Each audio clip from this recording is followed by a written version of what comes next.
यहाँ पर भाई साहब शिवराज भाई साहब हैं। शिव भाई बहुत ही खूबसूरत पैपर बजाते हैं और ये है हमारी उत्तराखंड के वादक यंत्रों में से एक, जो कि जाने माने और वैसा आनंद ले सकते हैं आप इनका। बजाने की क्षमता बहुत ही ज़्यादा, और इससे बजाने से आपके कई रोग दूर हो जाते हैं, क्योंकि जो सांस फुलाना और छोड़ना होता है बहुत ही खूबसूरत कपाल भाती में जाना जाता है वैसा।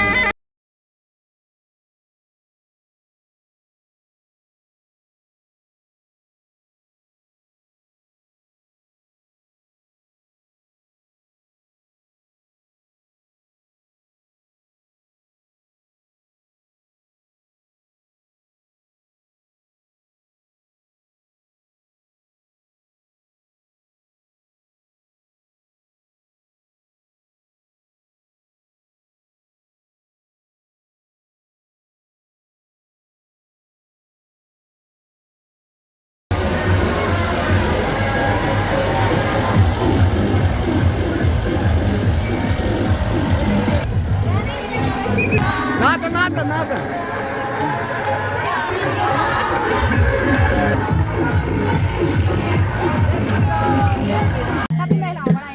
अच्छा, ये देखिए भाई प्रसाद हाथ से बनाया हुआ है, बहुत सुंदर।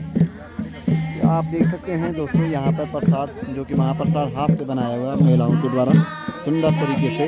रामचंद्र जी की आरती होगी वहाँ पर कलश की, और उसके बाद शानदार तरीके से प्रसाद वितरण किया जाएगा। और ये आरती हो रही है इस टाइम, आप देख सकते हैं, और आप देख सकते हैं कि आरती चल रही है। तो इसी के साथ श्री राम जी की आरती संपन्न होती है। यहाँ की कलश यात्रा। आप लोगों का बहुत बहुत आभारी एवं धन्यवाद पूरी वीडियो देखने के लिए। हमारे चैनल को लाइक शेयर और सब्सक्राइब कीजिए। जय हिंद, जय भारत, जय उत्तराखंड। ओम जी।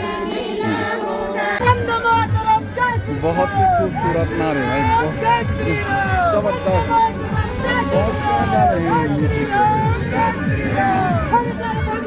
बहुत ही धक्का मुक्की है।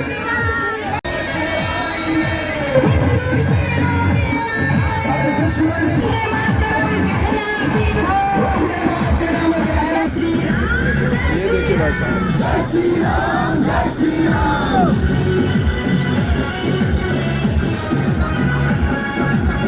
बड़े आसानी से हमको ये सब मिल गया है।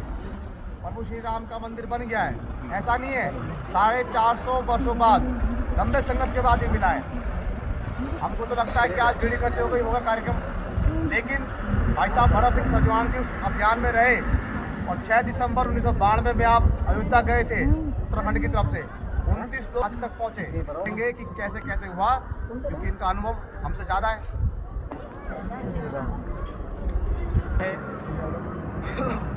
मैं इसलिए खुश हूँ, अयोध्या के लिए दान किया था 3 दिसंबर को। 2 दिसंबर की शाम को पहुँचे थे, और 3 दिसंबर प्रातः हमारी ट्रेन थी। तो यानी कफन ही कह सकते हैं, जो भी हम माने उसको, उस पर कफन लिखा हुआ था।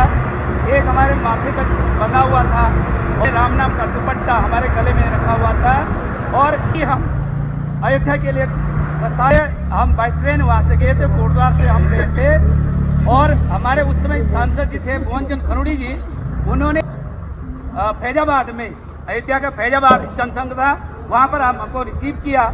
और हमको ये पता नहीं चला कि हम कहाँ जा रहे हैं, इतना भीड़ थे उनके बीच में। हम इसलिए खुश हैं कि आज हम भगवान का राम मंदिर जो बन गया, निर्माण हो गया है, वो बन चुका है, उसको देख रहे हैं। और हमको शायद है कि अभी हमारे आपको स्पेशल ट्रेन 25 जनवरी को आपको अयोध्या जाना है। सौभाग्य है उस भगवान राम का, जो हमने जिस समय जिसको हम जो भी नाम देते थे, बाबरी जो नाम देते थे, हम उसको नहीं लेंगे। लेकिन रात भर हमारा जो कार्यक्रम चला था, पूरे उत्तर प्रदेश, उस समय उत्तर प्रदेश हुआ करता था, उत्तर प्रदेश का नंबर रात्रि के 7 बजे से और दूसरे दिन 7 बजे तक का नंबर था। 24 घंटे वो कार्य कर रहे थे। 24 घंटे जब हमने वो कार्य किया था, अंत में यूपी को ही वो हासिल हुआ था। और यूपी ने ही, और जो लास्ट गुम्बद टूटे थे वो तोड़ने के बाद वहाँ समतल मैदान बना दिया गया था। 6 दिसंबर को वहाँ भगवान राम की जो मूर्ति थी उसको स्थापित कर दिया गया। वहाँ पर टेंट लगा दिए गए। आपको ध्यान होगा, आप में से बहुत सारे लोग होंगे, 6 दिसंबर को कर्फ्यू लग गया था।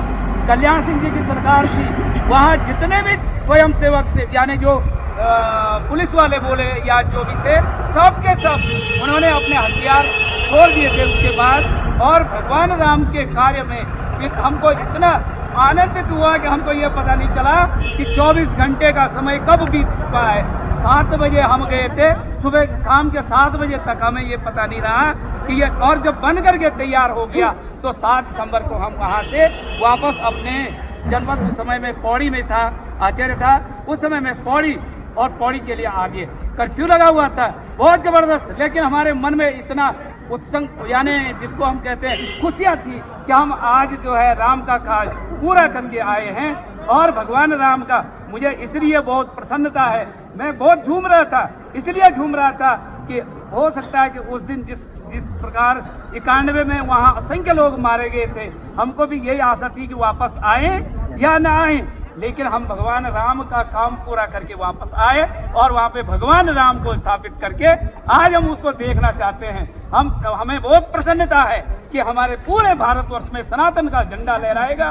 भगवान राम, जय श्री राम, जय श्री राम। भक्ष्य और सुरापान। तो हनुमान जी ने अपने को कहा कि आज मैं, मुझसे ज़्यादा तुच्छ इस संसार में कोई नहीं है, मेरा बाल ब्रह्मचर्य अब समाप्त हो गया, क्योंकि मैंने ऐसा खुद दृश्य देखा है। यहाँ राक्षसियाँ मदरा पान करके और अर्धनग्न अवस्था में सोई हुई, वो अपना कार्य भटक गए।